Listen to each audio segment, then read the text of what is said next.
this will probably save you more money in the future than it will make you right now with this just one trade. Today I'm going to be talking about when I don't take trades and why I don't take trades, even if it kind of looks like there is a trade opportunity. Okay, so let's go look at Monday. I just filmed Tuesday's video and I was initially going to incorporate them and put them in the same video because Monday I didn't take a trade. But yeah, it was too much. Tuesday's video was literally like 26 minutes long, unedited, so I'll try and cut down some stuff. Yeah, so let's look at Monday. So 2 a.m. I don't think we really need to go to the daily and stuff because it's pretty much the same thing if you guys watch the rest of my videos. You can see we have this fair value gap right here on the 4 hour. We also have a fair value gap right here coming into the session open. And then we have on the 1 hour, we have this fair value gap right here. Right, so this is actually, look, it looks perfect, right? So coming onto Monday, just looking at this, it kind of looks perfect. We have this Asian session consolidation right here. We have this 1 hour fair value gap right here, and it just went down like that, and then it just continued going down. So it looks like a perfect AMD, right? So let's get rid of that. So now we know that this is Asian session, and we know that this is liquidity right here. Let's go to the 30-minute. Going down here, we would probably expect it to just sweep this liquidity right here, respect that 1 hour fair value gap, and just go down, right? Which is what happened, right? So why did I not take a trade? It's probably going to be a really quick video actually. So on the 5-minute, you see that we entered into that 1 hour fair value gap right here. We swept liquidity, and then coming into this London session, we already came down, London session kill zone, and even in this whole move down, we didn't create a fair value gap. And when we went up as well, okay, so when we went up, we tapped into that 1 hour fair value gap. Then we created this 5-minute fair value gap right here, and we never got a tap. That's it. That's the reason why I didn't enter a trade, because we never tapped that 5-minute fair value gap. And even down here, we got another fair value gap, and we never tapped into it as well.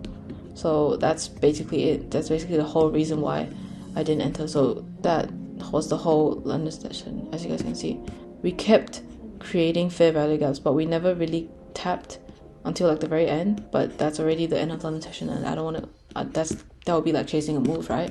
So I wouldn't really want to chase that move at the end of the session. And that's what you have to know as well. Like, you just have to be okay with missing moves like this, because if I was to take that trade, then in the future when stuff like this happens and I think that it's going to go down, I think this is the lower time frame, I think, just because it respected the higher time frame, but the entry model didn't play out, and I actually just take a trade, I feel like that will harm me more in the future than it will benefit me if I just like disrespect my rules like that. Because if I just go based off of what I think because of all these things, but it's not my exact plan, it's not going to do well for me in the long term, because I need at least the 5 minutes to show me confirmations, right? If it was just the 1 minute model not playing out, then that's fine, because the 5 minute for me is still a confirmation. If I didn't get that 5 minute, that means I didn't get confirmation. 1 minute is more of like confirmation plus better risk to reward. So 1 minute is not as fixed, but I at least need to see a 5 minute fair value gap being created and respected.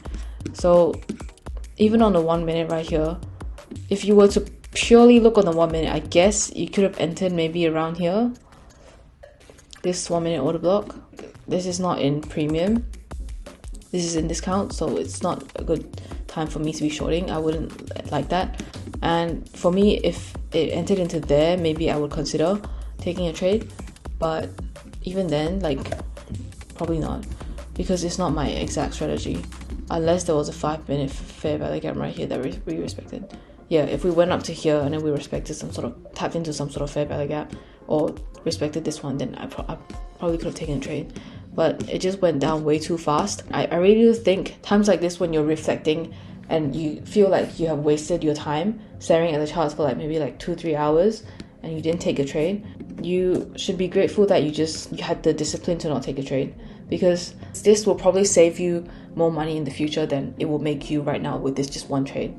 Okay, it will teach you that discipline to just like keep your hands off when, you know, this is not yours to take, because unless you have like a trading strategy that aligns with this, then go ahead and take it. But like if you don't see something that aligns with the strategy, but it looks like something that you would usually take, but it doesn't align with your exact strategy, I personally would advise to not take it, because it just helps with your discipline, and it just helps with you long term. So yeah, if you guys do want to watch my other videos on like actual trade analysis and stuff, you guys can take a look at those. That's it for today's video. So thank you guys, and I'll see you guys in the next one.